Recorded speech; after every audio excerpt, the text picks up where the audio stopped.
Hello everyone! For today's video ay mag-uulam tayo ng bungsos. Dahil may naiwan pang isaw ng baboy ay sinabi ko na lang sa aking asawa na gawin niya itong bungsos.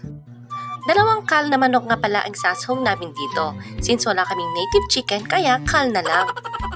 Habang hinihiwa nga ng aking asawa ang manok ay napatanong na lang ako kung masarap ba talaga siyang magluto nito.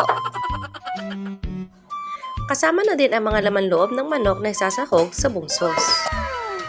Yung bungsos nga pala ay isa sa mga delicacy ng mga taga-Cordillerans na kung saan ito ay nilagyan ng asin at finerment ng 3 araw.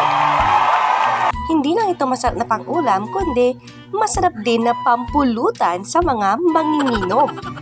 Siguradong mapapahaba ang inuman kung ito ang naging pulutan. Siyempre, hindi mawawala ang ating rekado. Ito ay ang bawang, sibuyas, at luya.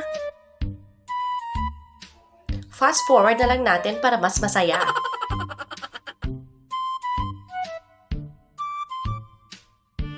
Pagkatapos ay ganito na ang kalalabasan.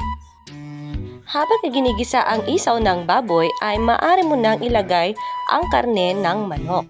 Lulutuin lamang natin siya ng ilang minuto. Pagkatapos maluto ay ganito na ang kalalabasan. Maski mabaho, basta masarap.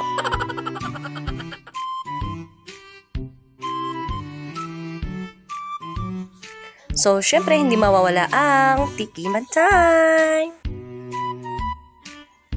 Yummy! Sabaw pa lang, ulam na! That's all. Thank you for watching.